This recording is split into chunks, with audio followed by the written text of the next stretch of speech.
अतिथि विशेषमा यहाँहरू सबैलाई हार्दिक स्वागत गर्न चाहन्छु। म तेजबहादुर परियार। आदरणीय श्रोता मित्रहरू, कार्यक्रम अतिथि विशेष यहाँले बेला बेलामा रेडियो त्रिशुल एफएम 110.2 मेगाहर्जबाट सुन्दै आउनु भएको छ र साथमा जुनकिरी मिडिया अनलाइन दाङबाट पनि कार्यक्रम अतिथि विशेष सुन्दै आउनु भएको छ। आज हामीले समाजमा अतुल्य योगदान पुर्याउनु हुने विशिष्ट व्यक्तित्वहरूलाई स्टुडियोमा बोलाएर उहाँहरूसँग प्रत्यक्ष रूपमा कुराकानी गर्दै आएका छौँ र कुराकानी गर्नका निम्ति भर्खरै मात्र आगामी चैत 2 गते तुलसीपुर खानेपानी उपभोक्ता तथा सरसफाइ संस्थाको निर्वाचन हुँदैछ र निर्वाचनमा संयुक्त लोकतान्त्रिक प्यानलबाट आफ्नो उम्मेदवारी दिनुभएका अध्यक्ष ताकि उहाँको नेतृत्वमा संयुक्त लोकतान्त्रिक प्यानल अगाडि बढेको छ र उहाँका अध्यक्ष आज हाम्रो स्वयं स्टुडियोमा आउनु भएको छ। उहाँ हुनुहुन्छ मनोज लामिछाने र उहाँ आउनु भएको छ र हामी उहाँसँग कुराकानी गर्न चाहन्छौँ र कुराकानीको क्रमलाई अगाडि बढाउन चाहन्छौँ। सबैभन्दा पहिला स्वागत छ हाम्रो कार्यक्रममा यहाँलाई चाहिँ। धन्यवाद। आराम हुनुहुन्छ? हजुर, सन्चै छु। दौडधुप छ है।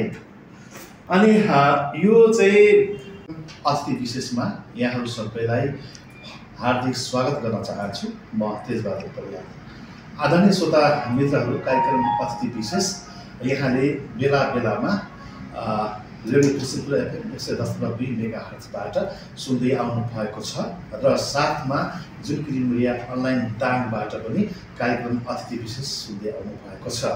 आज हामीले समाजमा अतुल्य योगदान पुर्याउनु हुने विशिष्ट व्यक्तित्वहरूलाई स्टुडियोमा बोलाएर उहाँहरूसँग प्रत्यक्ष रूपमा कुराकानी गर्दै आएका छौँ र कुराकानी गर्नका निम्ति भर्खरै मात्र आगामी चैत 2 गते तुलसीपुर खानेपानी उपभोक्ता तथा सरसफाइ संस्थाको निर्वाचन हुँदैछ र निर्वाचनमा संयुक्त लोकतान्त्रिक प्यानलबाट आफ्नो उम्मेदवारी दिनुभएका अध्यक्ष ताकि उहाँको नेतृत्वमा संयुक्त लोकतान्त्रिक प्यानल अगाडि बढेको छ र उहाँका अध्यक्ष आज हाम्रो स्वयं स्टुडियोमा आउनु भएको छ। उहाँ हुनुहुन्छ मनोज लामिछाने र उहाँ आउनु भएको छ र हामी उहाँसँग कुराकानी गर्न चाहन्छौँ र कुराकानीको क्रमलाई अगाडि बढाउन चाहन्छौँ। सबैभन्दा पहिला स्वागत छ हाम्रो कार्यक्रममा यहाँलाई चाहिँ। धन्यवाद। आराम हुनुहुन्छ? हजुर, सन्चै छु। दौडधुप छ है। अनि यो चाहिँ आम निर्वाचन चाहिँ चैत 2 गते हुँदैछ होइन? कस्तो लागिरहेको छ मनमा? होइन, त्योतिर खुसी पनि छ अनि जनताको घरमा छोटो समयमा जानुपर्ने छ। कतिको घर जान पाइएको छ, कतिको घर जान पाइएको छैन होइन। त्यो म संयुक्त प्यानलको अध्यक्षको तर्फबाट सम्पूर्ण मेरो आफ्ना उपाध्यक्ष, सचिव, कोषाध्यक्ष, सदस्यहरूलाई लगेर ठाउँ ठाउँ गइराखेको छु। दौडधुप चलिराखेको छ। यस्तै चलेछ। जस्तो अब दौडधुप चलिरहेको छ भनेर यहाँले जानकारी दिइराख्नु भएको छ भनेपछि चैत 2 गतेसम्म त निधराम भएको छ? होइन, निधराम त्यस्तो होइन।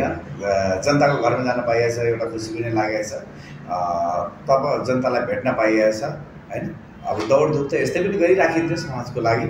यसपटक अलिकति घर घर जानु परिरहेछ। त्यो जाँदा खुसी पनि लागेको छ। कतिको घर त आफूले पनि बिर्सेको हुन्छ, सबैको घर कतिको घर पहिले नपुगेको हुनसक्छ।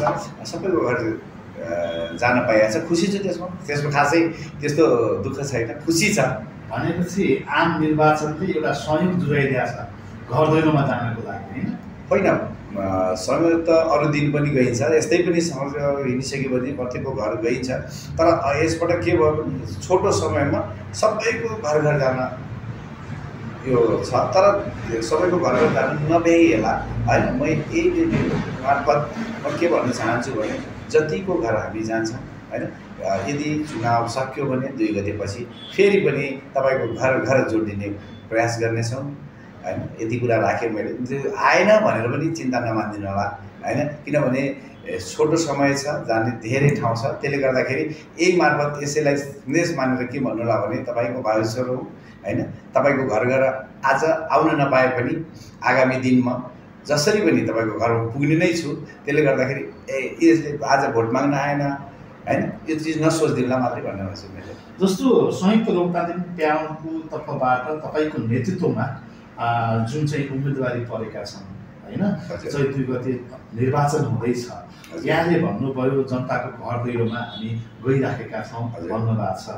तपाईँको नेतृत्व लिएको तपाईँको टिम अनि तपाईँ हरेकको घर दैलोमा जानुहुन्छ, उहाँका भनाइहरू, उहाँका गुनासाहरू के पाउनु भएको छ तपाईँले? होइन, यो संस्था हो। वास्तवमै भन्यो भने यो संस्थामा अब खुल्ला प्रतिस्पर्धा गर्नु पर्थ्यो।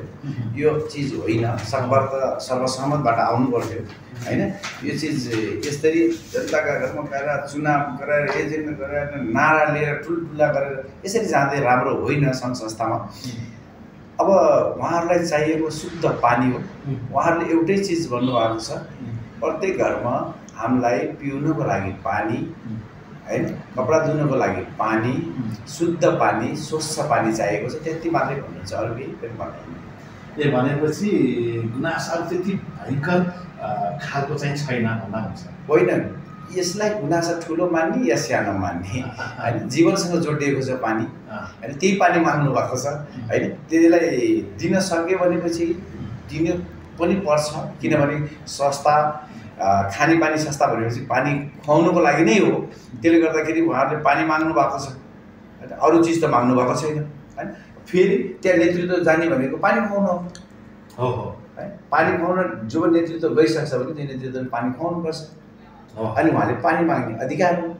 अनि हामी चाहिँ जाने बेला ल हामीलाई लगेर जानुहोस्, हामी तपाईँलाई पानी दिन्छौँ भने अनि पानी मागेपछि त्यसमा दुःखी मान्ने त कुरा भएन। अनि अर्को कुरा, मनोज लामिछाने भनिसकेपछि पूर्व सचिव पनि हुनुहुन्छ तपाईँ? हो, योभन्दा पहिला कार्यकालमा एक कार्यकाल सदस्य भएँ, अर्को कार्यकालमा सचिव भएँ र यो अहिलेको कन्टिन्युटी छैन मेरो।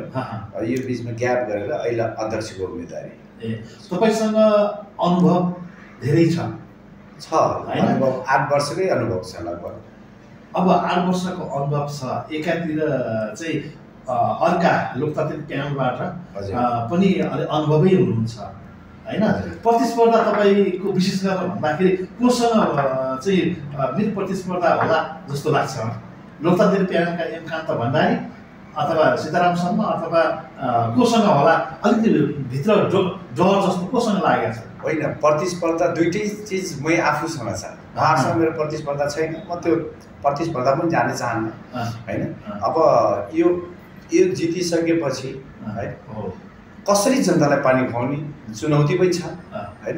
त्यहाँ पुग्दाको खुसी एउटा पाटो होला। त्यसले गर्दाखेरि कसरी जनताको घरमा पानी पुर्याउने भन्ने सोचमा म छु होइन। त्यसले गर्दाखेरि छैन उहाँसँग प्रतिस्पर्धा। मलाई त्यो प्रतिस्पर्धा छ यो छ भन्ने मलाई लाग्दैन।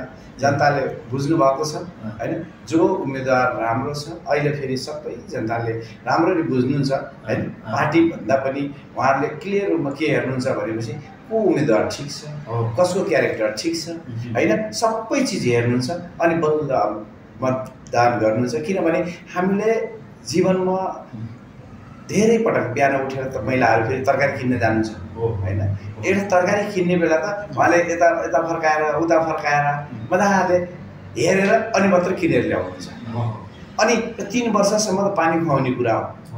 त्यसले गर्दाखेरि सायद उहाँहरूले पनि पक्कै पनि आफूले मतदान गर्ने उम्मेदवार हेरेर बुझेर अनि मात्रै मतदान गर्नुहुन्छ जस्तो लाग्छ। अनि अर्को कुरा, तुलसीपुर खानेपानीमा कति मतदाताहरू छन्? मतदाता त तुलसीपुर खानेपानीमा 11,600 लगभग छ। तर 600-700 नबुझाएको कारणले गर्दाखेरि भोटर सङ्ख्या केही पैसा नबुझाएकोले भोट दिन नपाइने भएको कारणले गर्दाखेरि 10,900 भोटर छ। 10,900 भोटर मध्येमा हजुर यति ल्याएर जित्छु मैले भन्ने कुनै आत्मविश्वास गर्न सक्ने अवस्था देख्नु भएको छ यहाँ? होइन, एकजना प्रतिनिधि यस्तै थियो। मैले अब दिनभरि हिँडिन्छ, सुन्न त सुनिन्न। तपाईँको यही क्वेसन कसैलाई सोध्नु भएको थियो या कसैले अरू कसैले सोध्नु भएको थियो। हजुर। उहाँले 7-8 हजार ल्याउँछु भन्नुभएको थियो होइन। त्यो हाँस्य पात्र म बन्न चाहन्न। हजुर। होइन, मैले जति आम उपभोक्ताको बिचमा गएको छु, कतिले मन पराएर दिनुहुन्छ होइन। यति ल्याउँछु भनेर त भए त ओइलाई अध्यक्ष बनाए भइगयो त। त्यसले गर्दाखेरि यति ल्याउँछु उति ल्याउँछु थाहा छैन। म पुरा मेहनत गर्छु, परिश्रम गर्छु होइन, युवा हुँ, गर्न सक्छु होइन। त्यसले गर्दाखेरि मैले फराकिलो मतान्तरले मैले चुनाव जित्दैछु। भनेपछि यहाँलाई चाहिँ आत्मविश्वास चाहिँ लागेको छ, यो पालि मनोज लामिछाने बिताउँछन् है भन्ने चाहिँ तपाईँ ढुक्क हुनुहुन्छ? होइन, म ढुक्क छु। म जनताको उपभोक्ताको घर घरमा गएको छु। अनि पहिला सुरुमा त मैले के भन्छु भने अहिले समयको माग हो, युवालाई खोजिराखेको छ। जब युवाले नेतृत्व पायो भने अनि युवा उम्मेदवारलाई किन नदिने भन्ने जो अहिले नाराहरू चलिरहेको छ होइन, गर्न सक्छ, सक्षम छ होइन। कोही म आफ्नो दृढताप्रति जो मेरो अर्जुन दृष्टि एउटै छ, तुलसीपुरवासीलाई कसरी पानी खुवाउने, त्योभन्दा म कति पनि विचलित हुने छैन होइन। आज युवाहरू विदेश गएको अवस्था छ, खाडी मुलुक गएको अवस्था छ, त म फेरि पनि नेपाल बसेर मेरो घर गाउँलाई मैले समाजसेवा गर्छु भन्ने बेला म जस्ता युवाहरू अब भेटिने अवस्था छैन। हेर्नुहोस्, अब गाउँमा समाजसेवा गर्ने युवाहरू नभेटिने अवस्था छ। त्यो अवस्थामा म तपाईँहरूको बिचमा आएर समाजसेवा गर्छु भन्ने बेला अनि मलाई हुन्छ नि त हुन्न भन्ने कमै मान्छे हुन्छ होला, मलाई त त्यस्तो लाग्छ। भनेपछि तपाईँ घर दैलो गएको बेलामा जनताहरूको मतलब उपभोक्ताहरूको माया पाएको कारणले गर्दाखेरि तपाईँप्रति उत्साह चाहिँ बढेको छ। म जहाँ जान्छु त्यहाँ मैले जो चिज पाउँछु होइन, त्यो चिज कति त मैले यहाँबाट प्रष्ट गरी सकुला नसकुला होइन, तर मलाई पुरा विश्वास छ होइन। म सजिलै चुनाव जित्छु होइन। त्यसले गर्दाखेरि म तपाईँको बिचमा के भन्न चाहन्छु भने अहिलेको अवस्थामा युवाको नेतृत्व जरुरी छ भन्ने छ गाउँमा। अनि अर्को कुरा, मनोज लामिछाने अब चैत 2 गते निर्वाचन हुँदैछ। खानेपानीको लागि मनोज लामिछाने के हो त? तुलसीपुर खानेपानीको लागि मनोज लामिछाने के हो भन्ने सवाल भन्दा पनि मनोज लामिछाने एउटा युवा हो, यसले एउटा सपना देखेको छ होइन। मेरो घर मेरो जन्म यही ठाउँमा हो होइन। मैले किनभने मेरो आमा बुबा मतलब हजुरआमाहरूले पानीको लागि गरेको दुःख त्यो देखेको छु। मेरो एउटा सपना छ तुलसीपुरमा पानीकै समस्याले धेरै काकाकुल भएको अवस्था पनि थियो। योभन्दा पहिला अहिले सम्झिन चाहन्छु, मेरो गुरु पनि भन्न चाहन्छु, मेरो अग्रज दाई खेमराज ओलीलाई सम्झिन चाहन्छु होइन। खेमराज दाई भएको बेला म सदस्य भएँ, त्यसपछि उहीकै कार्यकालमा म सचिव भएँ। धेरै कुराहरू उहाँसँग अनुभव लिएँ मैले।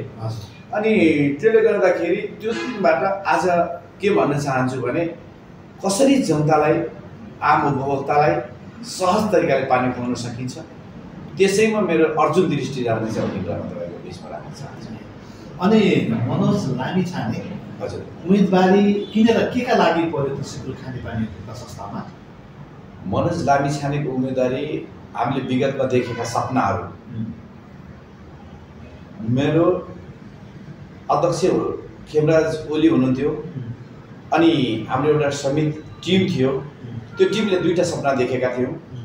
तुलसीपुरमा कसरी पानी खुवाउने, जलाशय जस्तै तपाईँको हाइड्यामको कुरा त्यतिखेर तपाईँहरूले पनि सुन्नुभयो। हामी पटक माथि गएर हाइड्यामका कुराहरू उठायौँ अनि बबई लिफ्टिङका कुराहरू उठायौँ। अनि हाइड्यामको प्रोजेक्ट अलिक ठुलो भएको कारणले गर्दाखेरि अलिक पछाडि धकियो, समय कम थियो, 3 वर्ष मात्रै कार्यकाल। अनि हामीले कतातिर जानुपर्छ भनेपछि अब बबई लिफ्टिङमा जानुपर्छ भन्यौँ। बबई लिफ्टिङमा गयौँ। बबई लिफ्टिङ गर्दाखेरि हामीले सबै कुरा, त्यहाँ जग्गा किन्ने कुरा होस् या लगानी गर्ने कुरा होस्, सबै चिज हामीले रेडी गराइसकेका थियौँ। अनि हाम्रो कार्यकाल पुरा भयो, त्यसपछि छोड्यौँ। र त्यो बबई लिफ्टिङ तुलसीपुर कसरी छिटोभन्दा छिटो ल्याउने भन्ने कुरामा केही सपनाले गर्दाखेरि मनोज लामिछानेको उम्मेदवारी। अर्को कुरो तपाईँ चाहिँ पूर्व सचिव पनि हुनुहुन्छ, सदस्य पनि हुनुहुन्छ, धेरै लामो समयसम्म तपाईँ चाहिँ एउटा अनुभव बटुलेर यहाँसम्म उम्मेदवारी दिनुभएको छ। भनेपछि अगाडिको कामले प्लस अहिले के हेरेर जनताले अथवा उपभोक्ताले तपाईँलाई जिताउने? हजुर अहिले के हेरेर जिताउने भनेपछि तपाईँको घरमा तपाईँले जतिखेर फोन गर्नुहुन्छ त्यसको 10 मिनटमा को पुग्न सक्छ? उमेर भएको युवा पुग्ला नि। तपाईँ आज प्रविधिसँग खेल्दै हुनुहुन्छ, यो प्रविधिसँग को खेल्न सक्छ? आजकै युवा खेल्ला नि। अनि यो जो तपाईँले हामीले हिजो देखेका जो तुलसीपुरमा अहिले सुरुवात भइरहेछ, बबई लिफ्टिङ कुरा होला, या हाई ड्यामको कुरा होला, या माथितिर जलाशयको कुरा होला होइन, त्यो पुरा गर्नको लागि वास्तवमै युवाको उम्मेदवारी छ। त्यसको लागि पनि आम उपभोक्ताहरूले युवाको मेरो नेतृत्व पुरै, जस्तै लक्ष्मण हुनुहुन्छ होइन, भुवन भूषाल हुनुहुन्छ, अनि त्यसपछि सुशीला न्यौपाने हुनुहुन्छ, दाहाल या सुशील न्यौपाने हुनुहुन्छ। यस्तो पुरै सदस्य लगायत टिमहरू मसँग यस्तो टिम छ जो टिम मतलब 4 घन्टा सुतेर पनि काम गर्न सक्छ। भनेपछि सबै युवा टिम छ भन्नु हो, युवा टिम छ। एकचोटि गर्ने जोस जाँगका साथ हामी आएका छौँ र गरेर पनि देखाउँछौँ। त्यसैका लागि हाम्रो उपभोक्ताले दिनुपर्ने जरुरी छ। अनि योजनाका कुराकानी हुन्छन् होइन, खानेपानीमा हिजोका दिनमा चाहिँ अधुरा भएका कामहरू, जस्तो सचिव हुँदाखेरि पनि तपाईँको मनमा पनि त लागेको होला नि त। त्यो लाग्यो म अध्यक्ष भए पनि यो चाहिँ क्रियाकलापहरू गरेर देखाउँथे, उपभोक्ताको मन जित्थे भन्ने खालको चाहिँ कन्सेप्ट दिमागमा हुन्छ।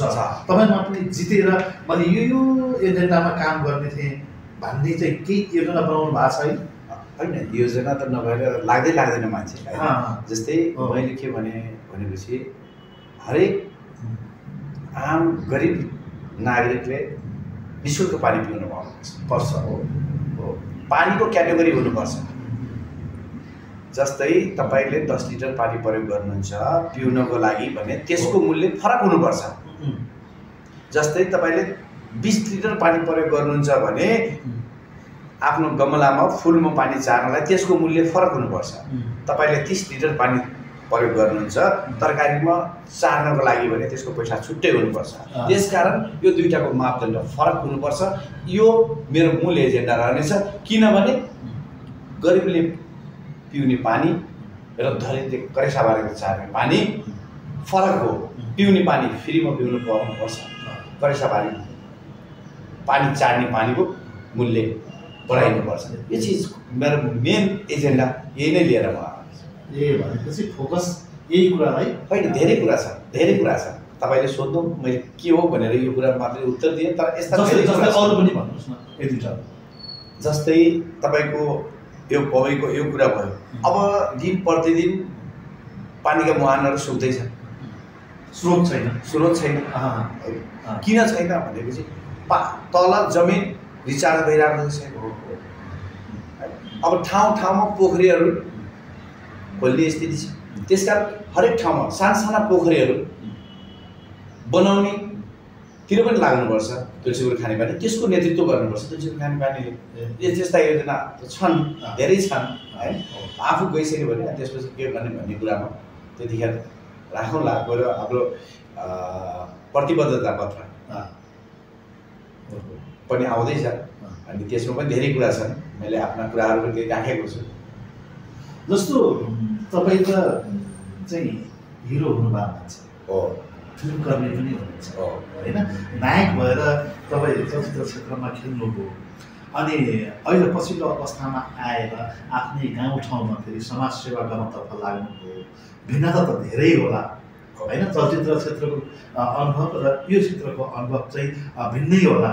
तर त्यति चाहिँ नायक भइसकेका मान्छे यहाँ आएर तुलसीपुर खानेपानी उपभोक्ता संस्थामा चाहिँ उम्मेदवारी गर्दाखेरि चाहिँ अध्यक्ष भएर म काम गर्छु भन्दै गर्दाखेरि होइन? हजुर। अनि चाहिँ कस्तो खालको महसुस गर्नु भएको छ जनताले त अथवा तपाईँका चलचित्र हेर्ने मान्छेले त फरक तरिकाले हेर्लान्, यहाँ त्यो फरक तरिकाले हेर्लान्, यसलाई कसरी समायोजन गर्नु चाहनुहुन्छ? एउटा यस्तो पर्दामा गर्दा के हुन्छ भने हुबहु गर्ने हुन्छ होइन, चाहे तपाईँको क्यारेक्टर मैले निर्वाह गर्नु पऱ्यो भने तपाईँमा डुबेर गर्ने हुन्छ हो होइन। तर यहाँ के हुँदो रहेछ भने हरेकलाई उल्टो हुँदो रहेछ होइन, जाल झेल हुन्छ नि, तपाईँलाई मतलब सक्ने यो चिज राजनीतिमा यो चिज हुँदो रहेछ, यो सस्ता काम गरेर झुक्क्याउने गेम। त्यसले गर्दा त्यो चिज मैले जानेन मेरो जिन्दगीमा। त्यसबाट सिकेको पाठले अहिले मैले के भन्छु भने मैले कसैलाई झुक्क्याउन, छल्न, ढाँट्न त्यो चिज सिकाएन चलचित्रले। जस्तो वास्तविक जो छ त्यही नै पर्दामा उतार भन्थ्यो, मैले पनि यही उतारमा मैले सिकेँ होइन। यही कुरो मैले यहाँ लागू गर्नु पऱ्यो, त्यति मात्रै हो। तर त्यहाँ छोडेर यहाँ आउँदा मान्छे कहाँ खुसी हुने भन्ने कुरा हो। अनि त्यो छोडेर म अलिकति 12 वर्ष 15 वर्षपछि आउनु पर्थ्यो समाज सेवामा। म अलिकति चाँडो आएँ किनभने म आफ्नो चलचित्र काम गरिरहेको थिएँ, चलचित्रमा काम गर्दा गर्दै फेरि यता आएँ। किन आएँ भन्ने सवाल मलाई आफूलाई कहिले सोध्छु मैले, किन अगाडि आइस् त? अनि मैले के भने सधैँ वृद्धले मात्रै गरिराख्ने, 60 वर्ष उमेर पुगेले मात्रै राजनीति गरिराख्ने अनि होइन। मैले दुईवटा चिज सँगै गर्न सक्दैन कि मैले फिल्म क्षेत्रमा लाग्नु पऱ्यो कि मैले समाज सेवा गर्नु पऱ्यो। म फिल्म क्षेत्रबाट रिटायर भएर आइसकेपछि समाज सेवा गर्न सक्दैन। मनमा त समाज सेवा थियो, त्यसले गर्दाखेरि उमेरमा आएर समाज सेवा गर्न खोजेँ। त्यो मनबाट पलायो र समाज सेवा गर्न खोजेँ। जस्तो अहिले खानेपानीको अध्यक्ष चाहिँ हुनेवाला हुनुहुन्छ तपाईँ होइन?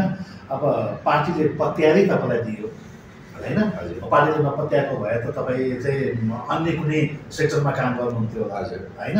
र यो चाहिँ पार्टीले दियो भइ त गयो, म त लडिहाल्छु, के नै फरक पर्छ र होइन भन्ने हिसाबले करको हिसाबले गर्नुभयो। भित्री आत्मादेखि रहर लागेर यो समाजमा म केही न केही गर्छु, खानेपानीको त संस्थाबाट म जनतालाई सेवा दिन्छु भनेर उद्रिनु भएको छ। के छ यस्तो कर र रहर भन्ने कुरा एउटा के हुन्छ भने म रहरले भन्दा दायित्व बोकेर जिम्मेवारी बोकेर हो। तुलसीपुर मैले के लाग्छ भनेपछि यो पहिलादेखि मैले राम्ररी थाहा छ, बचपना यहीँ गयो होइन। तुलसीपुर कस्तो थियो, तुलसीपुर आज कस्तो भयो, त्यसले गर्दा यो तुलसीपुरमा भएका समस्या पानीसँग जोडिएका छन्। मैले सक्नेसम्म यो तुलसीपुरमा सहज तरिकाले पानी पाउनुपर्छ भन्ने मेरो मनबाट लाग्यो, मैले गर्नुपर्छ भन्ने लाग्यो होइन। त्यस कारण मैले दिलबाट लागेर आएको चिज हो। मलाई त जिम्मेवारी दियो, लड्छु भनेर आएको पनि होइन। म त्यसरी के अरे उसले दिएको त्यो पनि पुरा गर्न मात्रै होइन, त्योभन्दा माथि फरक छ फेरि छ नि। तपाईँलाई मलाई संस्थाभित्र गरेर म सचिव भइसके बेला म अध्यक्ष हुन्छु भन्ने मलाई रहर थियो पहिला। तर यो 3 वर्ष कार्यकाल फेरि पनि म त्यही खानेपानीको वरिपरि घुमिराखेँ। म अन्त गएन त, गएँ म अर्को संस्थामा, अर्को कहीँ व्यापार, कहीँ मतलब के भन्छन् ठेक्कापट्टा, त्यो गरेर त म कहीँ गएँ। मेरो एउटै अर्जुन दृष्टि थियो, म खानेपानी संस्थामा एकचोटि अध्यक्ष बन्छु, म एकचोटि अध्यक्ष बनेर म केही देखाउँछु भन्ने जो अर्जुन दृष्टि थियो, त्यही अहिले मैले देखेको सपना टिकट पाएर पुरा भएको छ। यति मात्रै हो, अरू केही ए आज दौडधुप छ कतातिर छ आजको कार्यक्रम? घर दैलो कतातिर छ? घर दैलो भन्दा अब यसबाट निस्क्यो भनेपछि मैले अलिकति यहाँ हाम्रो साथीहरू बस्नु भएको छ, उहाँहरूले एउटा बनाउनु भएको फेरि बिहानको एउटा चलन हुन्छ। हजुर, बिहान तालिका हुन्छ, 10 बजी फेरि बस्यौँ भनेपछि एउटा तालिका बनाउनु छ। त्यो तालिकाबाट फेरि कसरी जाने भन्ने त्यही तालिकाले नै निर्णय गर्छ, त्यही टिमले नै निर्णय गर्छ, त्यही अनुसार अगाडि बढ्छ। जे होस्, अब हामी अन्तमा पनि आइसकेका छौँ। मैले सोध्न भुलेको यहाँको मनमा लाग्यो होइन, यो सञ्चालकले यस्तो सोधेपछि यो भन्दा भन्ने खालको मनमा कहीँ कतै कुनामा रहेको भएदेखि भन्दा फरक पर्दैन होइन। म त सर्वप्रथम के भन्न चाहन्छु भने आम उपभोक्ताजीहरूलाई, मेरो संयुक्त प्यानललाई एकपटक मतदान गरी काम गर्ने अवसर दिनुहोस्। समय युवाको छ, यसपटक काम गरेर हामीले तपाईँलाई देखाउनेछौँ। म ढुक्क साथ तपाईँलाई भन्न चाहन्छु आगामी दिनहरूमा तपाईँले वास्तवमै अब यो देशको नेतृत्व युवाले लिनुपर्छ, यो ठाउँको नेतृत्व युवाले लिनुपर्छ भन्ने त्यो तपाईँको मनमा लाग्ने चिज हामीले बनाउनेछौँ भन्ने मैले विश्वास गरिराखेको छु र आगामी हुन गइरहेको चैत्र 2 गतेको चुनावमा मेरो संयुक्त प्यानललाई अत्यधिक मतले विजय गराउनु हुनेछ भन्ने कुरा पनि विश्वास राखेँ। अरू त त्यस्तो केही छैन, यही हो। जे होस्, यस्तो समयको बावजुद पनि यहाँ आएर हामीलाई समय मिलाएर यहाँका विचार सुन्ने मौका पाइयो, त्यसको लागि यहाँप्रति हामी धेरै आभारी छौँ र आजको लागि छुट्यौँ। नमस्ते। नमस्ते, धन्यवाद। आदरणीय श्रोता मित्रहरू, कार्यक्रम अतिथि विशेषमा थियौँ हामी यहाँको माझमा र आज हामीले अतिथि विशेषमा चाहिँ आउँदै गरेको चैत 2 गतेको आम निर्वाचनमा नेतृत्व सहित संयुक्त लोकतान्त्रिक प्यानलबाट उम्मेदवारी दिनुभएका मनोज लामिछानेसँग कुराकानी गऱ्यौँ। उहाँसँग गरिएको कुराकानी कस्तो लाग्यो, जस्तो लाग्यो त्यस्तै सल्लाह सुझाव प्रतिक्रिया दिन नभुल्नुहोला भन्दै आजको अतिथि विशेषको यो श्रृङ्खलाबाट म पनि आज्ञा चाहन्छु। हस्त नमस्कार, रेडियो तुलसीको सुन्दै गर्नुहोला।